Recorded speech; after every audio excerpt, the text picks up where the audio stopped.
Una sa tamang balita, una sa tamang serbisyo. DZRH. 77 taon ng paglilingkod sa pagbabalita. DZRH, subok na sa balita. DZRH, halik ng katotohanan. DZRH, makabagong bayanihan, serbisyong tapat sa iyo. DZRH. Miyembro ng KBP, Kapisanan ng mga Broadcaster ng Pilipinas.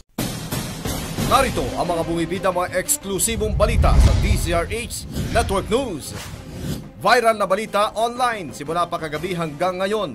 Gitgita ng truck ng basura at kotse na uwi umano sa pananapak. Viral online. Eksklusibong balita sa DZRH kaninang alas 6:35 ng umaga. Paliwanag ni Pangulong Duterte tungkol sa Diyos. Tanggap umano ni Evangelist Brother Eddie Villanueva. Isa pang eksklusibong balita sa DZRH kaninang alas 6:20 ng umaga. Secretary Bongo handang mag-resign kung may pangalan niya sa relief goods ng DSWD. Trending na balita on air and online kaninang alas 6 ng umaga. Pangulong Duterte dead malang sa pagbagsak ng kanyang satisfaction rating. Pinag-usapang balita at kumalat sa social media kagabi hanggang ngayon matapos makipagbati sa simbahan, Pangulong Digong Duterte muling inupakan ang mga pari. Mainit na topic nationwide simula pa kaninang umaga hanggang ngayon. DZRH Medical Missions umarangkada na sa Caloocan, Parañaque at Kalumpit, Bulacan ngayong Miyerkules. Experts opinion, pagkain ng mani nakatutulong sa pagpapataas ng sperm count ng kalalakihan. Showbiz News, Mayor Richard Gomez may takot na nararamdaman sa sunod-sunod na pagpatay sa mga public officials.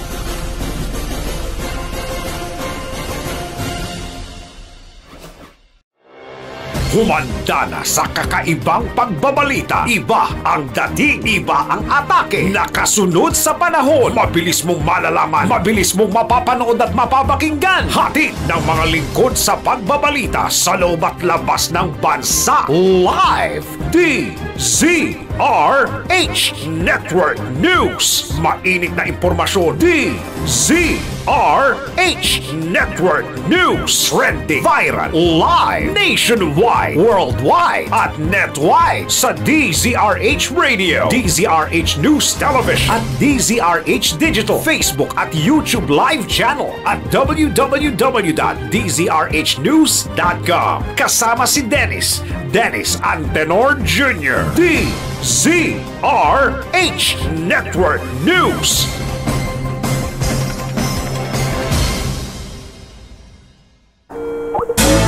Magandang araw Pilipinas! Alamin na mga bagong nangyari at kasalukuyan nangyayari sa Pilipinas at buong mundo, on air and online.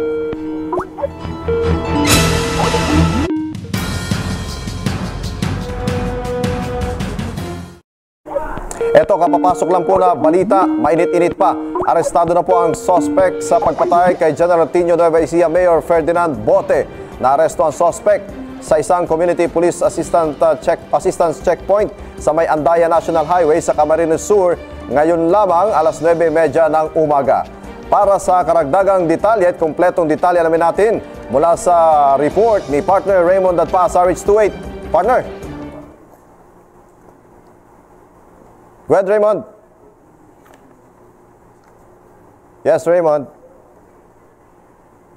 Hello? Yes, go ahead, Raymond. Ayun. Raymond, go ahead, please. May isa ng suspect na naaresto ang makatauhan ng Philippine National Police sa pagpatay kay General Tino Nueva Ecija Mayor Ferdinand Bote.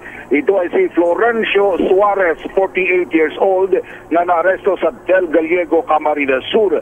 Ayon kay Police Chief Superintendent Arnel Escobal, ang Regional Director ng PRO5, naaresto si Suarez sa isang community police assistance checkpoint sa Andaya National Highway, Barangay Kabasag, Del Gallego, Camarines Sur, kaninang alas 9:30 10:30 ng umaga.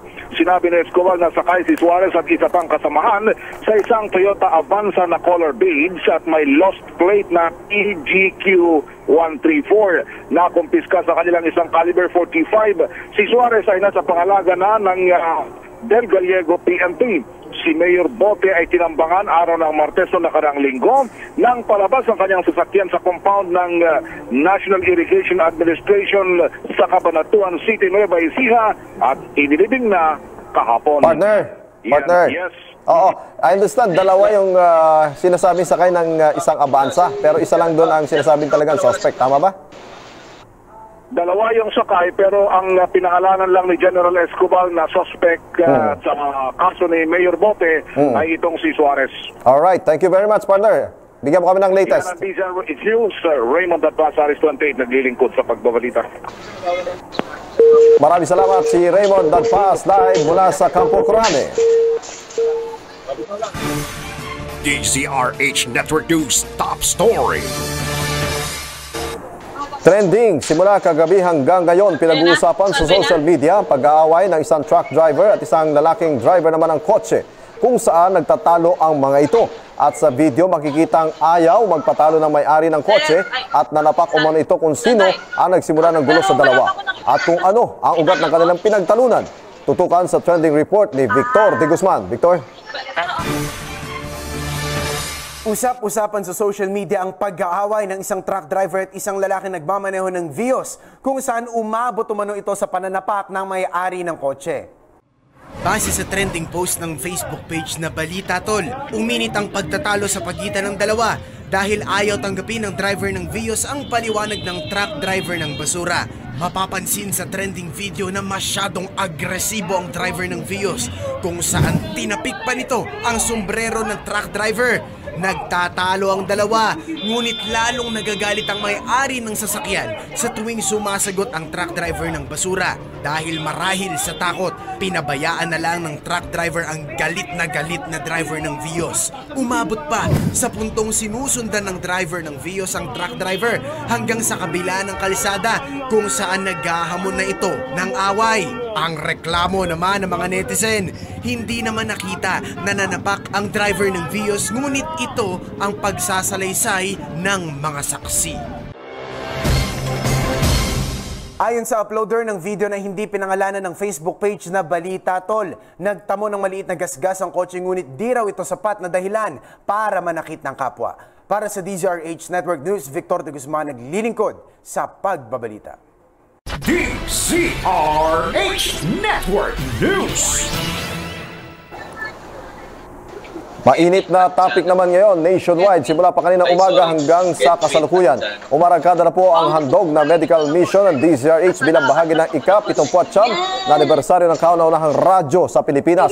Katuwang po ng DZRH sa medical missions na ito ang PHP at mga opisyal ng lokal na pamahalaan sa iba't ibang panig ng bansa. Kung kumusta ang medical mission dyan sa Kalumpit, Bulacan, alamin natin sa detalye ng report, live report ni Jana Abejero. Jana? Lord, naging matagumpay ang medical mission ng provincial government ng Bulacan na ginanap dito sa Kalumpit, Bulacan bilang pakikiisa sa 79th anniversary ng DZRH. At sa katunayan, halos 1,000 residente ng Bulacan ang ating nabiyayaan dito sa medical mission. Kabilang dyan ang mga bagets o mga estudyante, mga pupil na may 300 sila kung saan kasali sila sa feeding program at nakatanggap pa sila ng regalo mula kina Governor Willie Alvarado at Vice Governor Daniel Fernando at meron ding 130 adults na nagpa-check up. Meron namang 87 adults na nagpabulot naman ng kanilang ngipin. May 200 sanggol hanggang toddlers na nabigyan ng vitamins at na-check up din. At merong halos 30 kababayan natin dito sa Bulacan ang nakapag-relax dahil sila ay nakapagpamasahe. Marami din mga bata at adults ang nakapagpagupit naman ng kanilang buhok, kaya naman meron silang bagong hairstyle pagpasok nila sa eskwelahan bukas. At syempre hindi rin makakalimutan ng provincial government ng Bulacan ang pagbibigay tulong sa PWD. At dahil dyan, para makibalita pa tayo sa kabuuan ng ating medical mission dito sa Kalumpit, Bulacan, kasama natin First District Congressman Jonathan Alvarado. Magandang hapon po at congratulations sa ating medical mission. Magandang hapon din po, Jana, at magandang hapon sa ating mga tagapakinig, CRH. Magandang hapon po sa inyo lahat. Ano po masasabi niyo po dahil naging matagumpay ang ating medical mission ngayong araw na ito?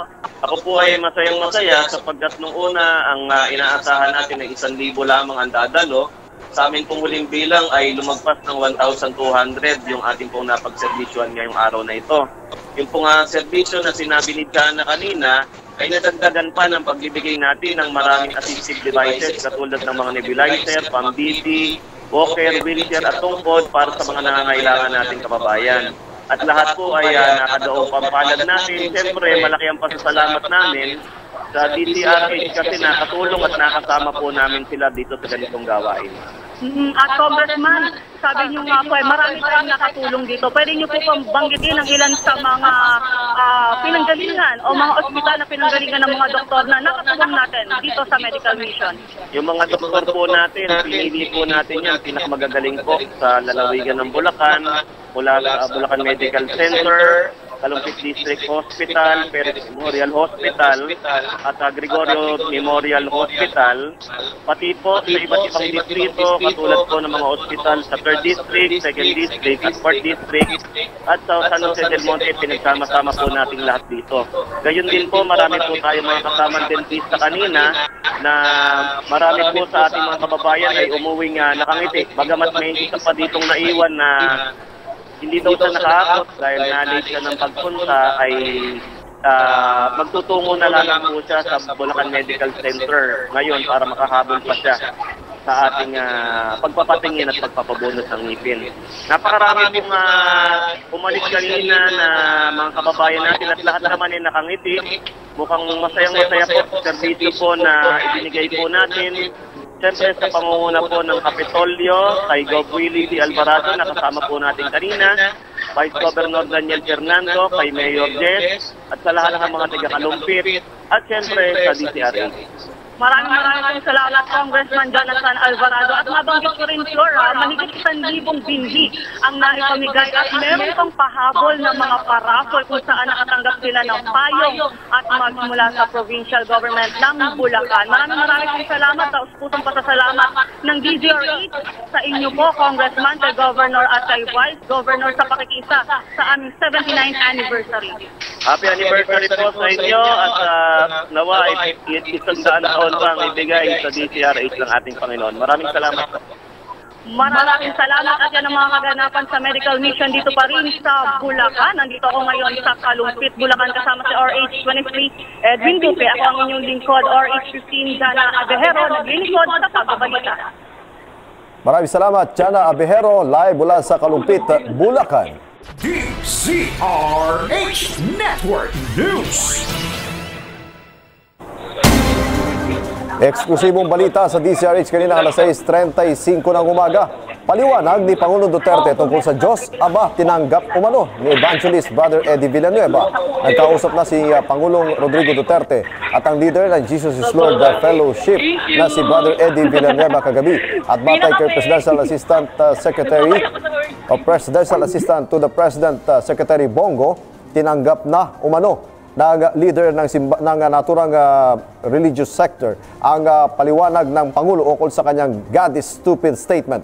Kung ano pa ang ibang pinag-usapan ng Presidente at ni Brother Eddie, tutukan natin sa report ni Henry Uri. Sa isang unannounced schedule ng Pangulong Rodrigo Duterte, nagkaroon ng pagkakataong magkausap ang Pangulo ng Bansa at ang pinakamataas na leader ng Jesus is Lord Fellowship na si Brother Eddie Villanueva. Batay sa panayam ko kanina kay Secretary Bongo, ang Special Assistant to the President, sinabi nito na halos 2 oras tumagal ang pag-uusap ng Pangulo at JIL leader sa loob ng Malacanang, kung saan naging masaya ang kwentuhan ng dalawa at ilang mga kasama sa pagpupulong. Bagamat hindi naman naidetalye ni Go ang kompletong kabuuan ng pag-uusap ng dalawang leader, sinabi nito na nasiyahan at natanggap ni Brother Eddie ang paliwanag ng Pangulo tungkol sa Diyos. Maganda naging usapan at talagang masaya ring umuwi si Brother Eddie at naintindihan na niya ngayon yung Pangulo. Marami, medyo mahabang usapan. Mahigit 2 oras po yung naging usapan nila. Sinabi ng Pangulo kay Brother Eddie na medyo hindi lang po naintindihan yung pag-explain niya tungkol dun sa God. At ngayon naintindihan na ni Brother Eddie at nasiyahan naman siya, narinig niya mula sa bunganga ng ating Pangulo talaga mismo. Ayon pa kay Go, matagal nang magkaibigan si Pangulong Digong at Brother Eddie at mismo ang JIL pastor ang matagal nang nangihingi ng schedule na makausap ang Pangulo. Bago naman nangyari ang pagpupulong, nagbanta si Brother Eddie na dahil sa sinabi ng Pangulong Rodrigo Duterte tungkol sa Diyos, maaaring makatikim ng matinding kalamidad ang Pilipinas. Tinawag pa ni Brother Eddie na blasphemy ang sinabi ng Pangulo, kaya pinagsusori nito ang presidente. Sagot naman ng Pangulo, hindi siya magsusori dahil hindi naman Diyos ang tinawag niyang stupido, kundi ang paniniwala ng simbahan tungkol sa relihiyon. Subalit kagabi nga, ayon kay Secretary Bongo, ay ganap nang naplansya ang hindi pagkakaunawaan ng Pangulo at ng kaibigan niyang si JIL leader Brother Eddie tungkol sa isyo ng pananampalataya sa Panginoon. Mula sa Palasyo ng Malacanang, para sa DZRH Network News, RH7 Henry Uri naglilingkod sa pagbabalita. DZRH Network News. Isa pa ang eksklusibong balita sa DZRH kanina alas 6:20 ng umaga. Kumakalat ngayon sa social media ang litrato ng mga cellphone, t-shirt, notebooks, ballers at iba pang giveaways na may pangalan ni Special Assistant to the President Secretary Bongo. Umani ito ng kabi-kabilang batikos mula sa mga netizen dahil tila masyado raw umanong maaga ang pangampanya ng kalihim. Pero may paglilinaw naman Secretary Go sa nasabing mga giveaway. Kung ano ang eksplanasyon ni Secretary Go sa nasabing pambabatikos at kung ano ang kanyang hamon at upak sa mga naninira sa kanya. Narito ang report. Handa raw si Special Assistant to the President Bongo na magbitiw sa pwesto kung may makitang pangalan niya sa mga ipinamimigay na relief goods na galing sa mga ahensya ng gobyerno tulad ng DSWD. Ginawa ni Secretary Go ang pahayag sa exclusive interview ng DZRH matapos siyang akusahan ng ilang grupo na di umano'y nilulustay ang pondo ng gobyerno sa pagpapabango ng kanyang pangalan sa publiko. Nilinaw ni Secretary Go na hindi totoo ang akusasyon ng ilang sektor dahil ang pinamimigay niyang relief goods at iba pang giveaways ay galing sa mga pribadong grupo at individual na mga taga-suporta niya. Dahil dito, binuwaltahan ni Secretary Go ang mga kritiko niya sa pagsasabing naiinggit lang sila sa ginagawa niyang pagtulong sa mga mahihirap nating kababayan. So ngayon may nagpo-post po na ito, gobyerno raw, galing sa gobyerno. Opo. Sabi ko, kahit na piso po, walang kinuha sa gobyerno dyan. Kung totoo man o kung meron mang makapag-prove na galing po sa gobyerno yung pay ng giveaways na yan o ng cellphone na yan o ng cup na yan o ano pa man na giveaways na nagkaroon ng pangalan ko. Sabi ko po, magre-resign na po.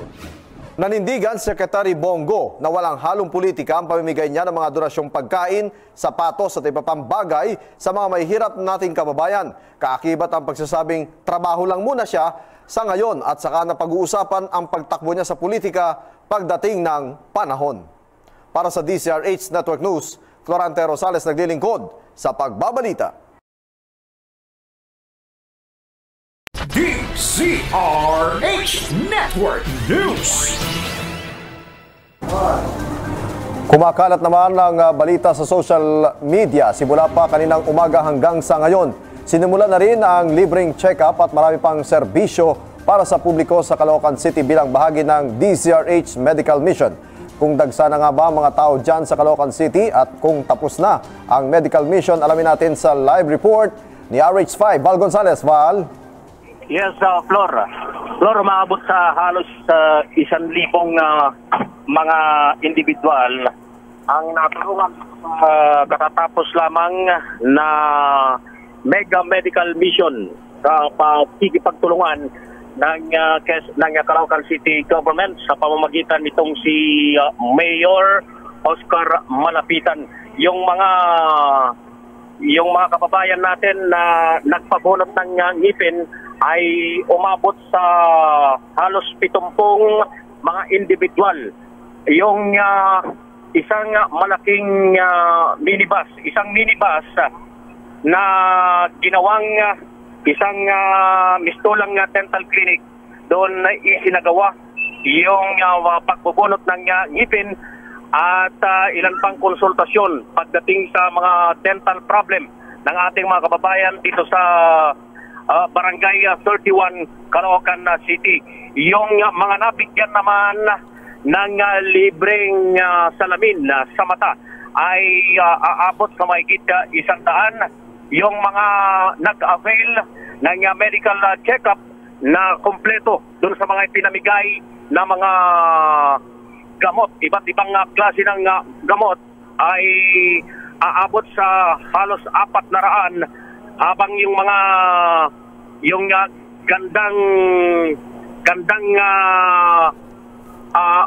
Caloocan, yung mga nagpa-facial, nagpagupit, nagpamasahe at nagpa-manicure ay nasa humigit kumulang mahigit 200. Ito yung kabuuan na floor ng mga kababayan natin na nag-avail, pumila dito sa Mega Medical Mission sa pakikipagtulungan ng Caloocan City Government para sa ika-79 na taong anibersaryo ng kauna-unahang radyo sa Pilipinas, ang DZRH.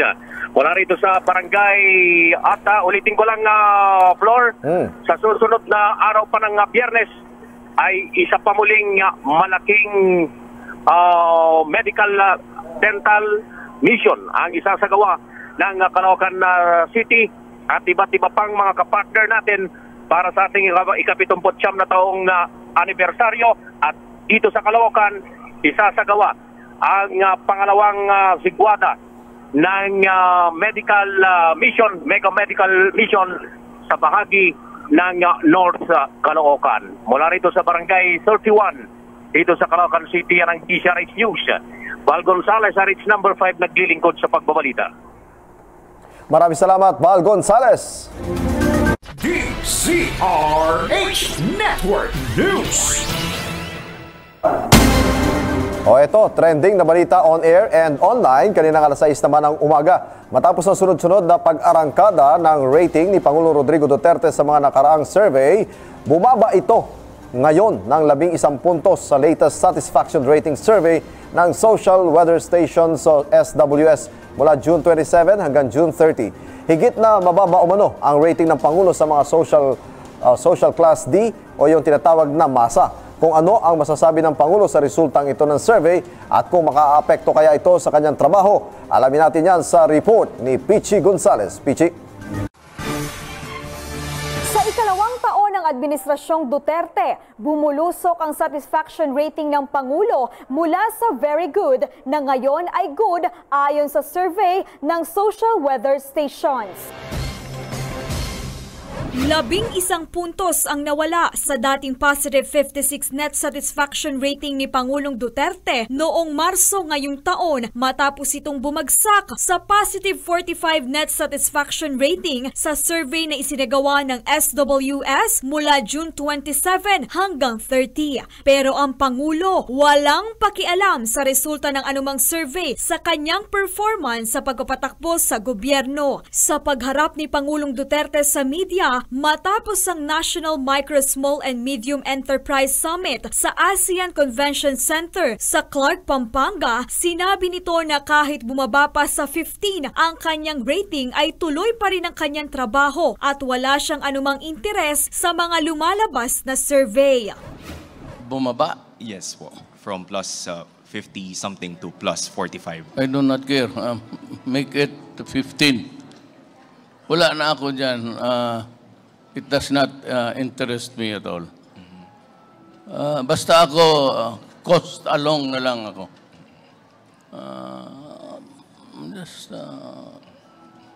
I'm just traveling along the coast. And with a new suggestion, since I am not popular anymore, Congress might decide to get a popular one.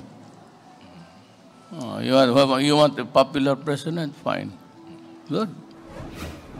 Sa exclusive interview naman ni Henry Uri, dumipensa si Presidential Spokesperson Harry Roque na bagamat bahagyang bumaba, maituturing pa rin naman anyang mataas ang rating ngayon ni Pangulong Duterte, lalo na kung ikukumpara sa satisfaction rating ng mga nagdaang administrasyon. Dagdag pa ni Roque, hindi naman namumuno ang Pangulo para sa rating kundi para tuparin ang pangako nitong mabigyan ng maayos na pamumuhay ang bawat Pilipino.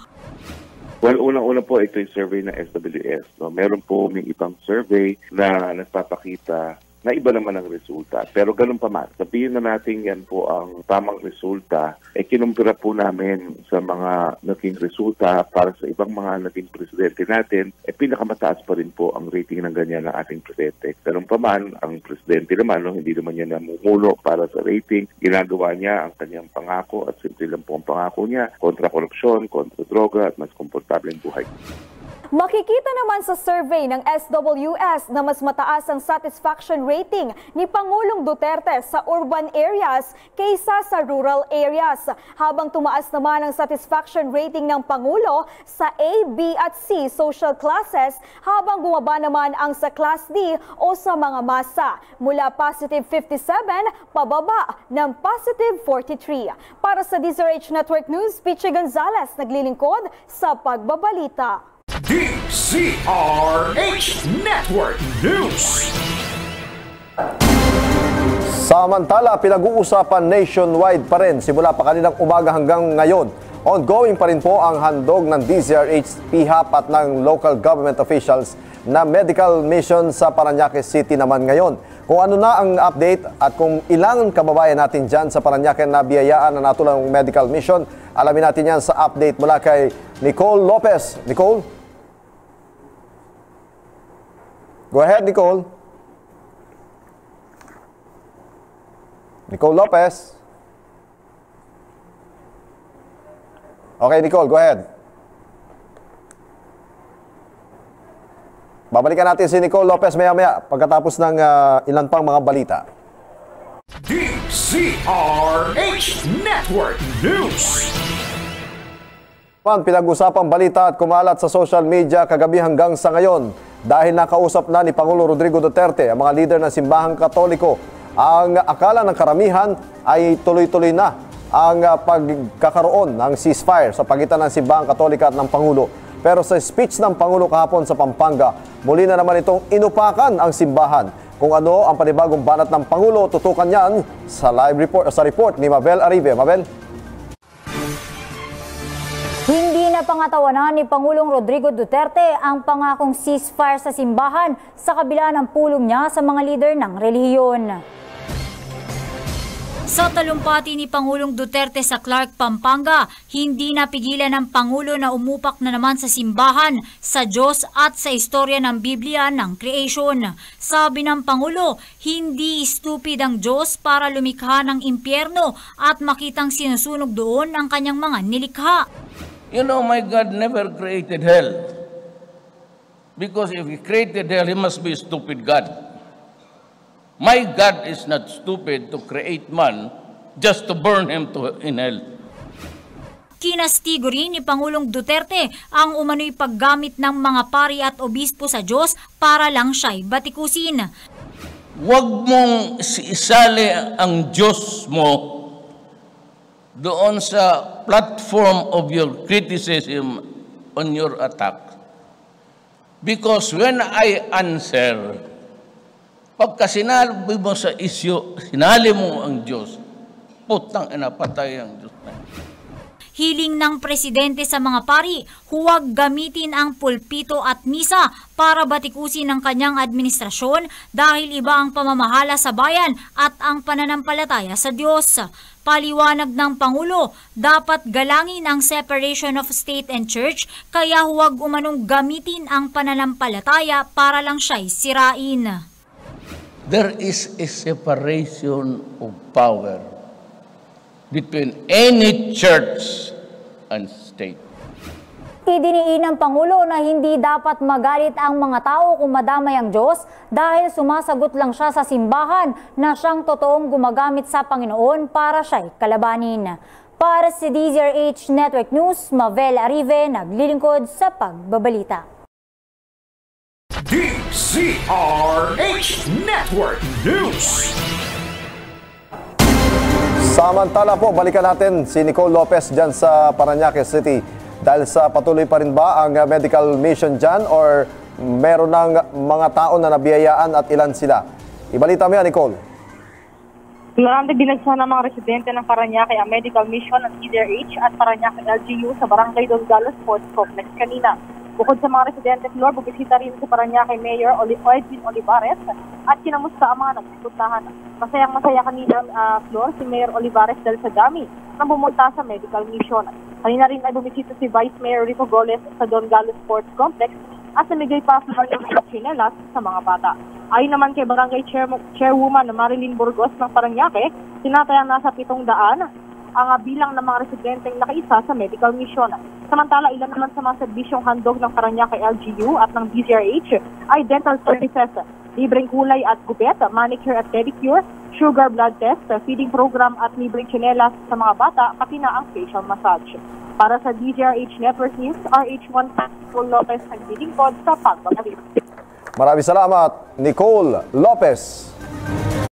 Mga tanong na eksperto ang sasagot sa DZRH Experts Opinion.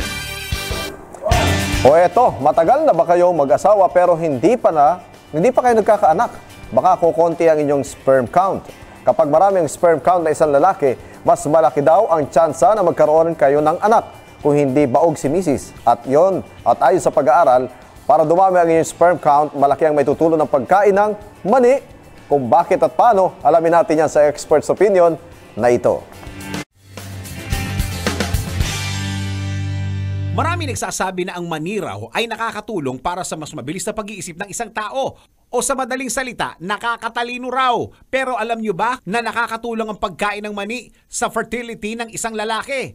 Ito ang resulta ng pag-aaral sa France kung saan minomonitor ang 119 na lalaki edad 18 hanggang 35 pataas. Hinati sa dalawang grupo mga lalaki. Ang isa ay pinakain ng 60 gramo ng mani habang isang grupo naman ay hindi kumain. Makalipas ang 3.5 buwan, lumabas sa pag-aaral na mas tumaas ang sperm count ng mga lalaking kumain ng mani. Gayunpaman, nilinaw sa pag-aaral na ang mga respondents ay talagang mataas ng sperm count sa umpisa pa lang at ginamit lamang ang mani para mas palakasin pa ito. Batay sa pag-aaral, mas epektibo ito sa may mga mataas ang sperm count at patuloy pa ang pag-aaral kung effective din ito sa mga mabababa ang sperm count. Kaya payo ng mga eksperto, kung mababa ang sperm count at gustong tumaas, magpakonsulta na lang muna sa doktor. DZRH Network News. Sa showbiz, dahil sa sunod-sunod na pagpatay sa mga mayor at vice mayor, maging si Ormoc City Mayor Richard Gomez ay nagkakaroon din ng pangamba para sa kanyang buhay. Ito ayon kay Gomez ay dahil sa siya umano ang dahilan kung kaya't naubos sa mga narco-politicians sa kanilang lugar nung manalo siya bilang alkalde. Ang iba pang detalye ng balitang ito ihahatid sa atin ni Rocky. Kahit paano may pangambang nararamdaman si Ormoc City Mayor Richard Gomez dahil sa sunod-sunod na pagpatay sa mga mayor at vice mayor sa bansa. Dahil dito, kaya't dobling ingat ngayon ang ginagawa ng actor-politician. Nangangamba si Ormoc City Mayor Richard Gomez para sa kanyang buhay dahil sa sunod-sunod na pagpatay sa mga public officials, kabilang na dito sina Mayor Antonio Halili ng Tanawan, Batangas, Mayor Ferdinand Bote ng General Tino, Nueva Ecija at Tracy Martires Vice Mayor Alex Lubigan. Ayon kay Richard, kailangan talaga ng sobrang ingat lalo na kapag nasa labas ng bahay. Ngunit ayon sa actor-politician, hindi ibig sabihin ay ititigilan niya ang pagsugpo sa droga. Anya, noong tumakbo siya bilang mayor sa Ormoc noong 2010 ay ikinokonsidera bilang drug capital sa Eastern Visayas ang kanilang lugar. Idinagdag pa nito na noong nangangampanya na siya ay ang mga narco-politics sa kanilang lugar ang kanyang kalaban, kaya't noong manalo umano siya ay yun agad ang kanyang pinuntirya. Proud din na sinabi ni Richard na ngayong taon, idiniklara ng Philippine National Police na ang kanyang nasasakupan ang pinakaligtas na syudad sa buong Pilipinas. Samantala, walang balak ng tumakbo sa mas mataas na posisyon si Richard kahit na maganda ang kanyang record ngayon bilang mayor sa Ormoc. Ayon sa aktor, marami pa siyang dapat ayusin sa Ormoc City kaya't mananatili muna siya dahil kailangan masustain ang mga programang gusto niyang mangyari sa kanilang lugar. At iyan aking balitang showbiz para sa DZRH Network News. Rocky naglilingkod sa pagbabalita. DZRH Network News.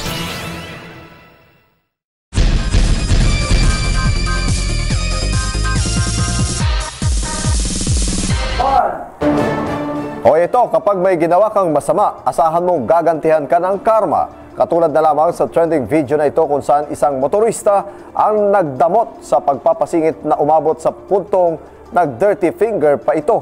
Ang resulta, nawalan siya ng atensyon sa sinusundang jeep kaya nabunggo ang kanyang sasakyan.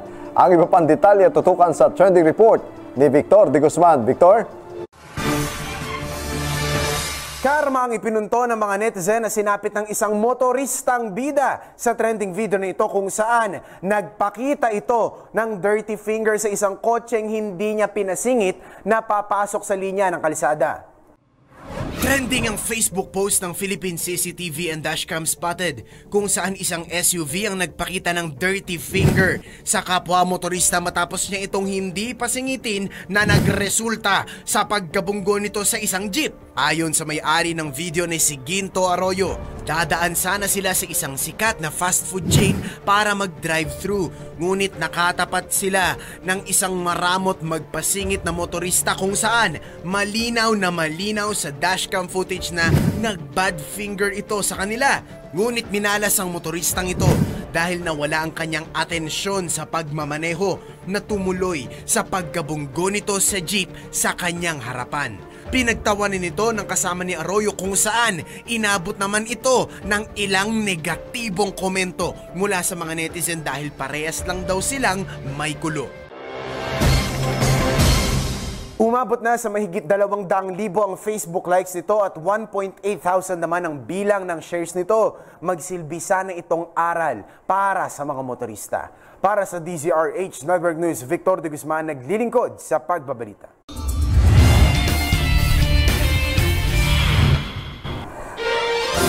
Kaya yung mga tao dyan dapat ingat-ingat para hindi kayo makarma.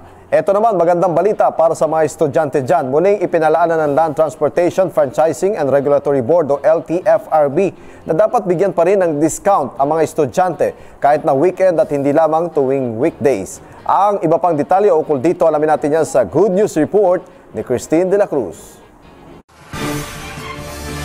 Nilinaw muli ng Land Transportation, Franchising and Regulatory Board o LTFRB na dapat bigyan ng diskwento sa pamasahe ang mga estudyante kahit weekend. Ginawa ng LTFRB ang pahayag dahil sa dumaraming sumbong sa kanilang ahensya na maraming pampublikong sasakyan ang hindi nagbibigay ng 20% na discount sa mga estudyante kapag weekend. Giit ng ahensya, basta't may dalang student's identification ay dapat bigyan ng diskwento maging sa weekend man, sa holiday at kahit pa summer o sem break ng mga estudyante. Babala ng LTFRB, pagmumultahin ng 5,000 pesos ang mga driver na mahuhuling hindi nagbibigay ng diskwento sa unang pagkakataon. habang 10,000 pesos naman ang multa at i-impound ang sasakyan kung pangalawang beses na itong ginawa at 15,000 pesos naman ang multa at babawiin na rin ng LTFRB ang prangkisa sa ikatlong beses ng paglabag. At iyan ang ating good news para sa DZRH Network News. Arian Rebuya, naglilingkod sa pagbabalita. Uya. Samantala, nasa hot seat na naman ngayon ng Grab Philippines. Ito'y dahil pinagbabayad dito ng LTFRB bilang multa sa umunoy panibagong manggugulang ng kumpanya sa kanilang mga pasahero. Kung anong klaseng pandaraya na naman ang ginawa ng Grab, alamin natin yan sa Facts and Figures Report ni Rizal Once. Pinagmumulta ng LTFRB ng 10 milyong piso ang Transport Network Company na Grab dahil sa umunoy overcharging nito sa mga pasahero. Matatandaang umaray ang mga mananakay ng Grab dahil sa napakamahal na pamasaheng dulot ng 2 pesos per minute travel charge. Ipinatupad ito ng Grab simula June 5, 2017 hanggang April 10, 2018 kahit walang permiso mula sa Land Transportation Franchising and Regulatory Board o LTFRB. Matatandaang noong Abril, sinuspindi na ng LTFRB ang 2 pesos per minute travel charge. Pero buwan ng Mayo nang hilingin ng Grab na ibalik ito dahil nalulugi umano ang kanilang mga driver. Sa 9 na pahinang desisyon ng LTFRB, ipinababalik sa Grab ang mga nasingil sa pasahero sa pamamagitan ng rebate sa loob ng 20 araw. Kung ibabalik ng Grab ang rebate sa mga pasahero, kailangan pa rin nilang magpasa ng compliance report sa LTFRB. Ayon naman sa Grab, ipare-review muna nila sa kanilang legal team ang desisyon ng LTFRB bago maglabas ng pahayag. Samantala, itinanggi ng Grab na naniningil sila ng 100 pesos na booking fee sa mga pasahero na akusasyon naman ni PBA Party List Representative Jericho Nograles. Para sa DZRH Facts and Figures, Lizelle Once, naglilingkod sa pagbabalita.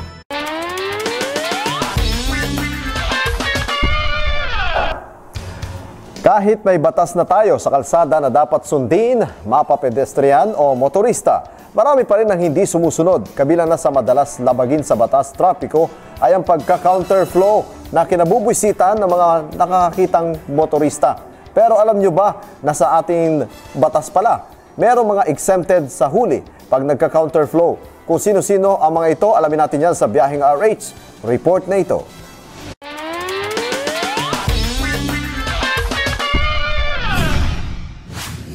Isang ordinaryong senaryo na lamang araw-araw ang matinding traffic kung saan ilang oras kadalasan na natetenga ang mga commuter sa mga kalsada na mas dahilan palagi ng pagkairita. Isa pang dumagdag sa init ng ulo ng publiko ang palaging pagka-counterflow ng mga sasakyang may wangwang. Mukhang hindi na fair ang batas trapiko natin .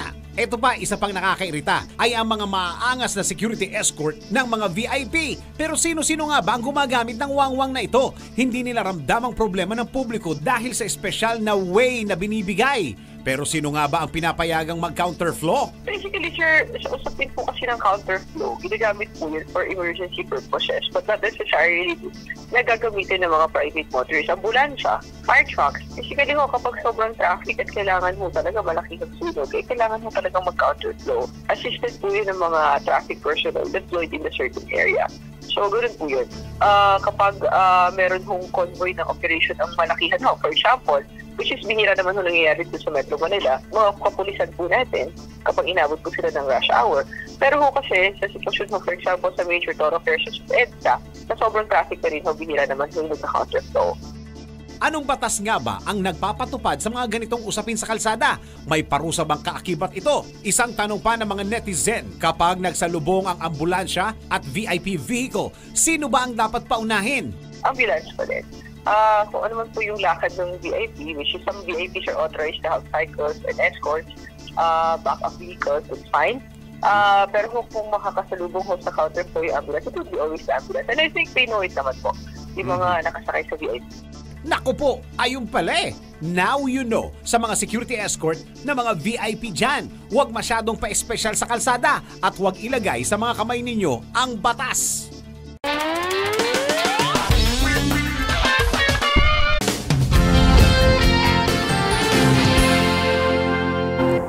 Kayo ba mahilig mag-toothbrush o hindi? Paano ka ba mag-toothbrush? Yan ang tanong. Ikaw ba ang klase ng tao kung makapag-brush ng ngipin ay parang wala nang bukas? Nako, mag-isip-isip kayo dahil baka masira ang ngipin mo. Lumabas kasi sa pag-aaral na ang maling paraan ng pag-toothbrush ay maaaring makapagdulot naman ng malaking problema sa ating ngipin. Kung ano ito, alamin natin sa Pinoy Health and Wellness Report ni Pichi Gonzalez.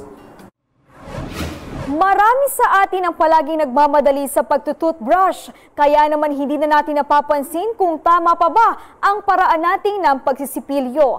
Ayon kay Doc Analiza Gisani, ang tamang pagsisipilyo ay pababa at pataas, lalo na sa iyong mga ngipin sa harap, habang circular motion naman para sa mga ngipin sa gilid. Sa ganitong paraan, maiiwasan anya ang pagkakaroon ng sugat sa ngipin na maaari pang mauwi sa pagkasira nito o ang tinatawag na cervical abrasion.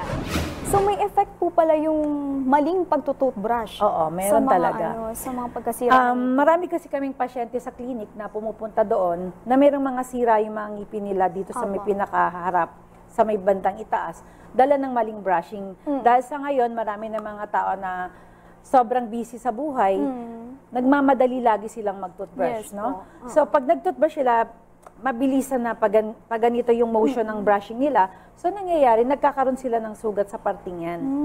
So, habang lumalalim yun, nagkakaroon ng problema. Kaya dapat, dadalhin mo pa siya sa dentist para mapastahan yung mga sira na yon. Ang tawag doon ay cervical abrasion due to maling toothbrush na. Kaya naman kung gusto mong ma-achieve ang pinapangarap ng lahat na close-up smile, huwag idahilan ang pagiging busy at huwag magmadali sa pagtutoothbrush. Para sa DZRH Network News, Pichi Gonzalez naglilingkod sa Pagbabalita.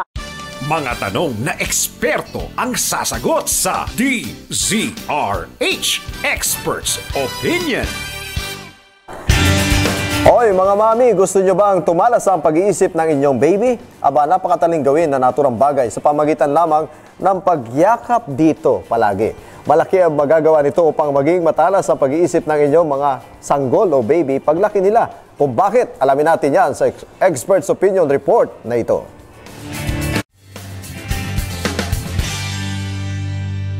Ikaw ba ang tipo ng magulang na mahilig magyakap sa iyong mga anak? Kung ang sagot mo ay oo, huwag mong tigilan ang ganyang routine. Ayon sa survey na isinagawa ng Nationwide Children's Hospital sa Ohio, tuwing niyayakap ang mga bata, ay nakakatulong ito sa pag-develop ng kanilang utak. Sa nasabing pag-aaral, gumamit ng 125 babies na premature at full term at lumabas kung paano sila nag-respond sa physical touch. Ayon kay Dr. Nathalie Mater, ang nasabing pag-aaral ay nagpapahiwatig na ng simpleng body contact o pagyakap sa anak ay magre-resulta ng malaking pagbabago sa kanilang brain development. Dagdag pa ni Mater, ang pagkakaramdam ng mga baby ng skin-to-skin care mula sa kanilang mga magulang ay mahalaga sa kanilang utak, gaya ng mga nararanasan habang nasa sinapupunan pa sila. Payo ng mga doktor, ang yakap ng mga magulang ay napakahalaga para sa brain development ng isang bata. Kaya mga daddy and mommy, ugaling yakapin palagi ang inyong mga anak hanggat sa kaya ninyo. DZRH Network News.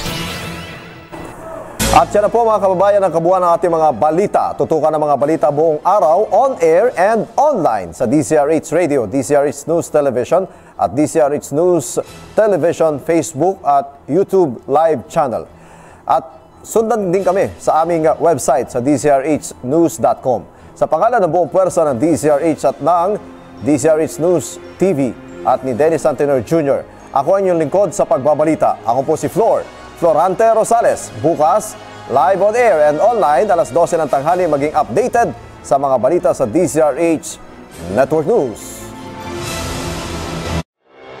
Humanda na sa kakaibang pagbabalita. Iba ang dating, iba ang atake. Nakasunod sa panahon. Mabilis mong malalaman, mabilis mong mapapanood at mapapakinggan. Hatid ng mga lingkod sa pagbabalita sa loob at labas ng bansa. Live DZRH. DZRH Network News. Mainit na impormasyon. DZRH Network News. Trending, viral, live, nationwide, worldwide, at netwide sa DZRH Radio, DZRH News Television, at DZRH Digital, Facebook at YouTube live channel at www.dzrhnews.com. Kasama si Dennis Antenor Jr. DZRH Network News.